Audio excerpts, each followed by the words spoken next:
Affaire Boukangalonzo, le Premier ministre honoraire Augustin Matata Ponyo a répondu ce lundi à l'invitation du procureur général près la Cour constitutionnelle.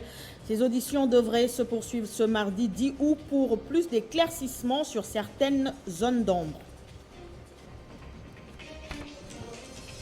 Autre titre, l'inspection générale des finances a suspendu l'approbation des paiements en faveur du projet Tchilégelou pour opacité. Les détails dans ce journal. Évaluation de l'état de siège, le ministre de la Défense nationale et des anciens combattants Gilbert Kabanda a échangé ce lundi avec les gouverneurs militaires du Nord Kivu et de l'Ituri. Et après le président du Sénat, le comité de l'UNPC Kinshasa, conduit par son président Jean-Marie Kassamba, a été reçu ce lundi par le président de l'Assemblée provinciale de Kinshasa. Godé Mpoi promet tout son soutien. Et puis nous irons en France où un prêtre âgé de 60 ans, le père Olivier Maire, a été tué ce lundi à Vendée. L'homme suspecté de l'avoir tué, c'est lui qui avait incendié la cathédrale de Nantes en juillet 2020. Essentiel de l'actualité sur Télé 50, bienvenue à tous. Je l'annonçais au sommaire, affaire Boukangalonzo. L'ancien Premier ministre Augustin Matata Ponyo a répondu ce lundi à l'invitation du procureur général près la Cour constitutionnelle. Selon les sources judiciaires, ces auditions devraient se poursuivre ce mardi 10 août pour plus d'éclaircissements sur certaines zones d'ombre. C'est un homme libre qu'Augustin Matata Ponyo s'est présenté une fois de plus devant les procureurs généraux près la Cour constitutionnelle. Et selon les informations à notre possession, les auditions dans l'affaire Boukangalonzo ont duré près de 2 heures où il a donné quelques réponses. Et par la suite, il a sollicité obtenu de se rendre une fois de plus ce mardi à l'office du procureur général près la Cour constitutionnelle. Ces échanges interviennent une semaine après une perquisition musclée à son domicile. En juillet, une autre invitation lui a été adressée à laquelle il n'avait pas répondu personnellement. Il s'était fait représenter par ses avocats. Sa défense avait expliqué que le dossier pour lequel le procureur général avait envoyé la nouvelle invitation était contraire à la résolution du Sénat qui avait refusé l'autorisation de poursuite. Ses avocats dénoncent ce qu'ils qualifient d'acharnement politique contre Augustin Matata Ponyo qui serait un potentiel candidat présidentiel de 2023. Pour rappel, la Chambre haute du Parlement avait rejeté la demande de la levée des immunités de l'ancien Premier ministre Matata Ponyo concernant le dossier Boukangalonzo. Et Matata campait encore sur sa position il y a une semaine, conformément à la Constitution. Je ne répondrai jamais à un mandat d'amener illégal du procureur général Jean-Paul Moukolo, qui ne respecte pas la décision du Sénat, qui ne l'a pas autorisé à me poursuivre en justice sur le dossier Boukangalonzo. J'ai besoin de recouvrer mes immunités et mes mouvements. Fin de citation. Dans l'actualité également, l'inspection générale de finances a suspendu l'approbation de paiements en faveur du projet Tchilégelou pour opacité. Selon la correspondance de Jules Alinghetti adressée à la direction générale du Fonds national d'entretien routier, le niveau d'exécution physique de ce projet, lancé le 17 mars dernier par le chef de l'État, contraste de très loin avec l'exécution financière. Ces travaux de modernisation et de réhabilitation des voiries urbaines visent le désengorgement de grandes artères de Kinshasa. Évaluation de l'état de siège. Le ministre de la Défense nationale et des anciens combattants a reçu les gouverneurs militaires des provinces sous l'état de siège. Les lieutenants généraux John Luboya et Constant Ndima, respectivement gouverneurs du Nord Kivu et de l'Ituri, ont échangé longuement avec Gilbert Kabanda. En présence du chef d'état-major général et plusieurs autres experts de la défense nationale, il a été question d'établir le bilan à mi-parcours des opérations de l'état de siège depuis son lancement il y a environ 2 mois. Au cours de leur entretien, le ministre de la Défense nationale et des anciens combattants a voulu maîtriser l'évolution de la situation sécuritaire dans les 2 provinces, dont l'Ituri du lieutenant-général Johnny Luboya Nkashama et le Nord Kivu du général Constant Ndima.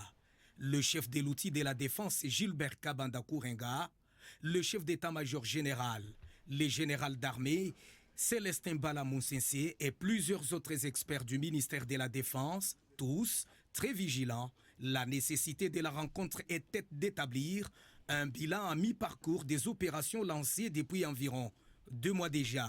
Ce sont des gouverneurs qui doivent rendre compte de ce qu'ils font sur le terrain dans les provinces au ministre de la Défense qui suit leur tutelle administrative. C'est dans ce cadre-là que je les ai appelés pour qu'ils puissent nous donner les éléments d'évaluation de ce qu'ils sont en train de faire sur le terrain. Évoluant positivement, le ministre de la Défense nationale a affirmé que, contrairement au bruit du couloir, les opérations de l'état de siège confonderont les échos des prophètes des malheurs. Les résultats sont palpables. Gilbert Kabanda Kourenga a demandé aux Congolais de faire confiance à leur armée pour que le travail attendu soit achevé. Le résultat est positif. Ce n'est pas encore achevé. Ça ne peut pas être achevé en 2 mois. Mais nous sommes en train d'évoluer positivement. Et tout ce que nous pouvons demander à l'opinion, à la population, c'est de donner à l'armée le temps nécessaire pour achever le travail d'une situation qui est pourrie depuis 25 ans. Signalons que l'état de siège a été prorogé pour la 5e fois depuis son instauration au mois de mai dernier par le commandant suprême Félix Antoine Tshisekedi Tshilombo. Dans le même registre, évaluation de l'état de siège, toujours la ministre d'État en charge de la justice a été auditionnée ce lundi par la commission défense et sécurité de l'Assemblée nationale. Rose Mutombo a sollicité 48 heures aux députés nationaux pour répondre à leurs préoccupations. Deuxième jour des séances des travaux sur l'évaluation de l'état des sièges. Depuis son entrée en vigueur à la Chambre basse du Parlement, précisément à la Commission Défense et Sécurité. Pour cette deuxième journée, c'est la ministre d'État et ministre de la Justice, Rose Mutombo, d'être auditionnée par les députés nationaux. La ministre a promis de revenir dans 48 heures pour apporter des réponses nécessaires aux préoccupations des élus. On a entendu les différentes préoccupations soulevées par les honorables députés. Nous allons revenir dans 48 heures pour donner nos réponses au niveau du gouvernement. Des réponses, oui. Les députés nationaux les attendent de pied ferme pour évaluer l'état des sièges à mi-parcours, afin de relever les questions pertinentes pouvant aider le gouvernement et les FARDC à mener des enquêtes d'envergure sur terrain. C'est une démarche qui nous permet de comprendre, de voir clair, mais aussi de soulever pour certains députés des questions assez pertinentes qui pourront certainement servir les membres du gouvernement pour essayer de recadrer les choses et améliorer pour que l'état de siège puisse produire les effets que nous attendons et que le chef de l'État attend, la paix mais aussi la sécurité à l'est de la République. Après le ministre de la Défense et celle de la Justice, prochainement, ça sera le ministre de l'Intérieur, Sécurité et Affaires coutumières d'être auditionné. Et la coordination provinciale de la société civile du Nord Kivu exige l'évaluation justement de l'état de siège dans les provinces concernées avant toute nouvelle prorogation. Jean Banyene, son président, estime que la population ne peut pas rester pendant longtemps sous cette mesure exceptionnelle qui astreint certains droits des citoyens. Presque 3 mois après la mise en vigueur de l'état de siège dans les provinces du Nord Kivu et de l'Ituri, la société civile du Nord Kivu délie sa langue. Tout en soutenant cette mesure du chef de l'État et ses animateurs, les forces vives du Nord Kivu estiment que sur le terrain, les actions militaires sont encore minimes par rapport aux attentes de la population vis-à-vis de l'état de siège. Pour ce qui concerne l'état de siège, il y a eu quelques avancées, mais il reste encore beaucoup à faire. Raison pour laquelle nous demandons au gouvernement qui est responsable et nos parlementaires, ils doivent d'abord évaluer correctement cet état de siège, connaître là où il y a encore des failles pour qu'on puisse au moins améliorer, que le gouvernement fasse tout pour encore donner des moyens à ces opérations. Et c'est là où on a dit qu'il fallait encore augmenter les effectifs de FARDC et mettre la logistique conséquente en faveur de ceux qui sont sur terre. Jean Bagnéné, président de la coordination provinciale de la société civile, est aussi impatient car pour lui, l'état de siège qui a astreint certains droits des citoyens ne doit pas durer plus longtemps. Vous savez, cet état de siège, c'est comme une femme qui a accouché par césarienne. Allez-y comprendre que nous, en tant que citoyens, il y a beaucoup de droits qui sont déjà astreints et on ne peut pas continuer à rester dans cet état de siège pendant plus longtemps.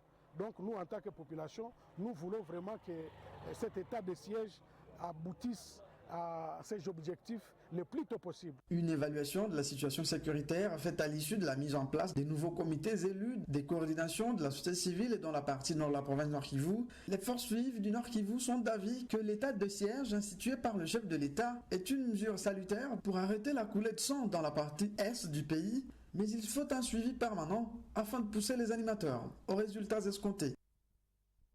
Et puis le ministre de l'économie nationale, Jean-Marie Kalumba Yuma, a reçu ce lundi la délégation de Congo Airways au sujet du juste prix du rabais de destination conduite par son directeur général. Cette délégation a obtenu des nouvelles orientations. La révolution du juste prix qui revoit au rabais des destinations trouve déjà écho favorable au sein de la profession aéronautique. À ce sujet, le ministre de l'économie nationale, Jean-Marie Kalumba Yuma, a reçu ce lundi la délégation de Congo Airways, conduite par son directeur général, pour des nouvelles orientations quant à ce. À ce fait, donc, il y a un arrêté concernant une nouvelle politique tarifaire. Donc, nous sommes allés nous enquérir des orientations par rapport à ce sujet que nous devons mettre en application. Son Excellence nous a très bien reçus. Vous savez que Congo Airways a des ambitions de faire son travail, c'est-à-dire sur le territoire national, voire régional. Et bien entendu, nous devons fonctionner en bonne intelligence avec notre tutelle. Et donc tous les ministères, dont le ministère de l'économie. Cette victoire du juste prix n'a pas laissé indifférentes deux délégations. D'abord celle de l'association Kindu Yetu et ensuite la délégation du caucus des députés et sénateurs du Maniema. Tous ont tenu à féliciter le numéro 1 de l'économie nationale dans sa résidence privée pour cette victoire. Et nous sommes venus présenter nos civilités à l'un de nôtres qui a été élevé en fonction. Nous, ressortissants du Maniema, nous nous considérons comme sa famille. Nous savons qu'il a des lourdes charges et d'ores et déjà, il peut compter sur notre appui de quelque manière que ce soit. Une victoire importante dans le combat du désenclavement des coins et recoins de la République démocratique du Congo. Et puis le comité de l'UNPC Kinshasa, conduit par son président Jean-Marie Kasamba, a été reçu ce lundi par le président de l'Assemblée provinciale, Godem Poy. L'UNPC Kinshasa poursuit ses contacts avec les institutions pour leur expliquer sa vision afin de bénéficier de leur accompagnement. Justement, le numéro 1 de l'Assemblée provinciale de la ville de Kinshasa promet tout son soutien.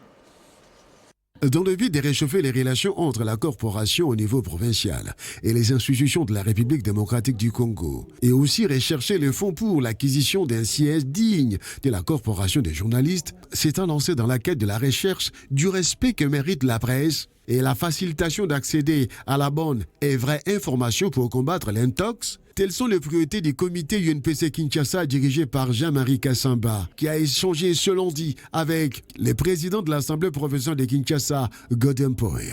Jean-Marie Kasamba était accompagné de quelques membres de son équipe, question de démontrer l'unité qui règne à l'UNPC Kinshasa. Après avoir été reçu par le président du Sénat, Modeste Baïtulu Kebo, Jean-Marie Kasamba amplifie les rencontres avec le président de l'Assemblée provinciale de Kinshasa. Cela lance donc une série d'audiences prévues pour redorer l'image de la presse congolaise. Nous sommes venus le remercier parce qu'il a été là pour nous accompagner, nous aider à finaliser notre campagne, finaliser le message que nous avons pour les journalistes de Kinshasa. Et il nous a donné des conseils pour que la presse de Kinshasa ne soit plus comme celle que nous avons connue il y a quelques années ou qui est aujourd'hui en train un peu de desservir notre métier pour l'assainissement.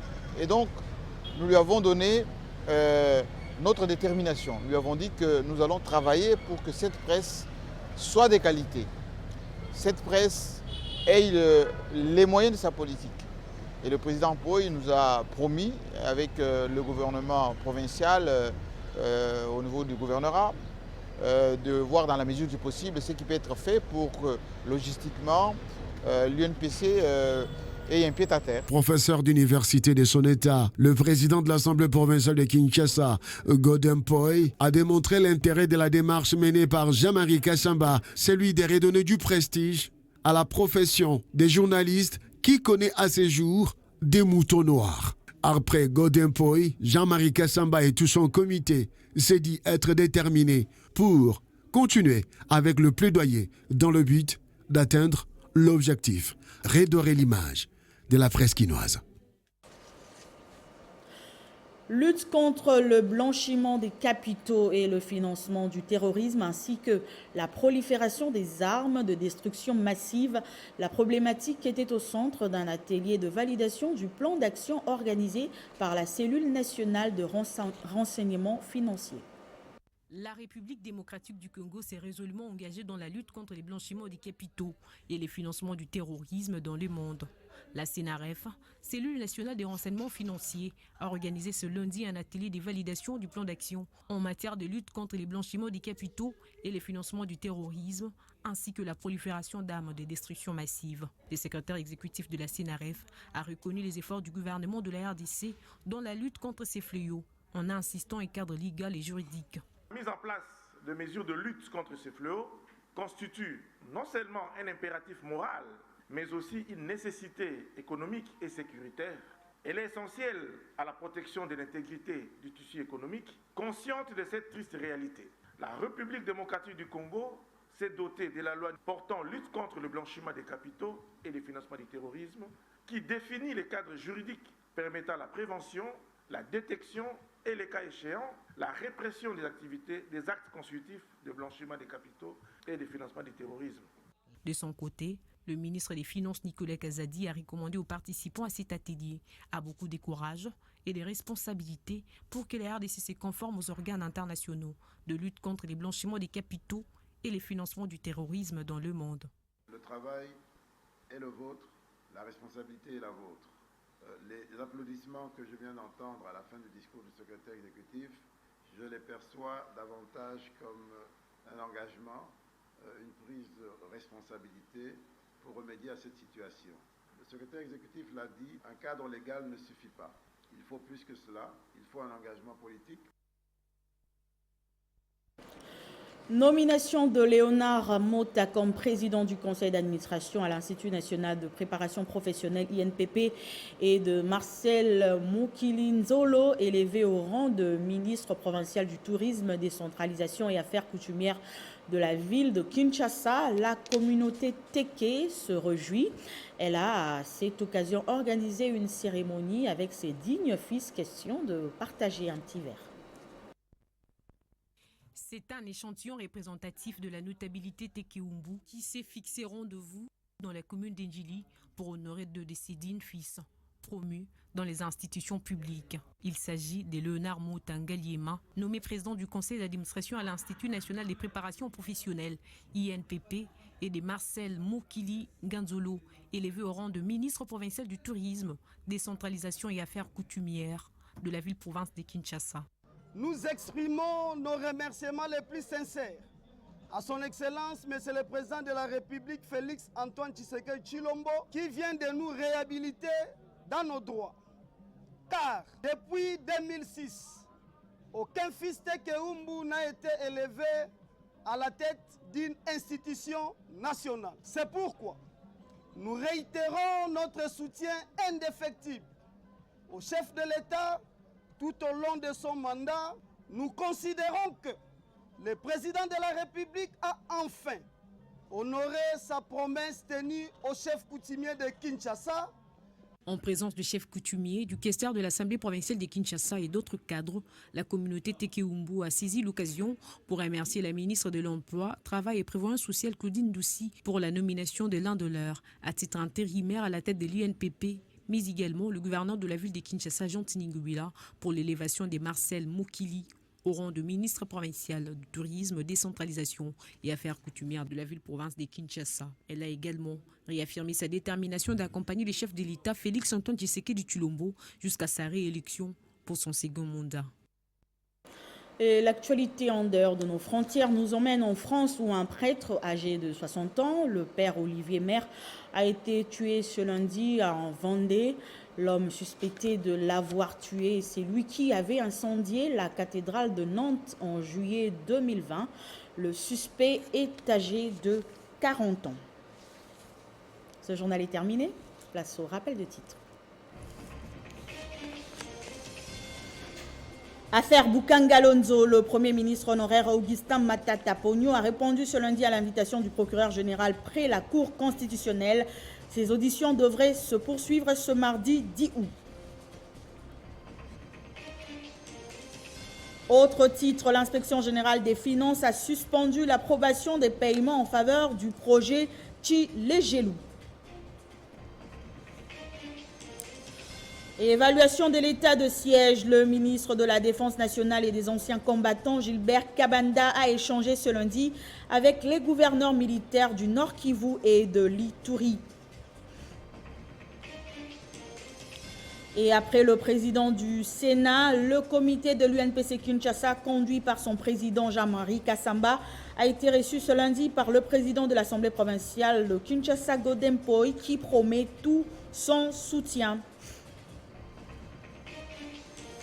Et pendant ce temps, en France, un prêtre âgé de 60 ans, le père Olivier Maire, a été tué ce lundi en Vendée. L'homme suspecté de l'avoir tué est celui qui avait incendié la cathédrale de Nantes en juillet 2020. C'était l'essentiel de l'actualité. Merci de rester fidèle au programme de Télé 50.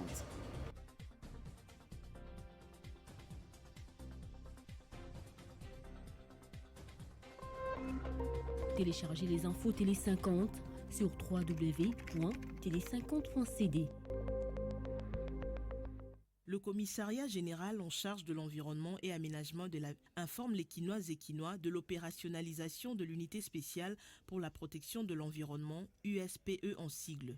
Créée par arrêté du 24 novembre 2020 du gouverneur de la ville de Kinshasa, qui a pour mission de vulgariser, sensibiliser, conscientiser et éduquer la population sur les règles de l'assainissement du milieu et de l'hygiène publique, mais surtout rechercher, constater et sanctionner les infractions en matière d'assainissement et de la protection de l'environnement.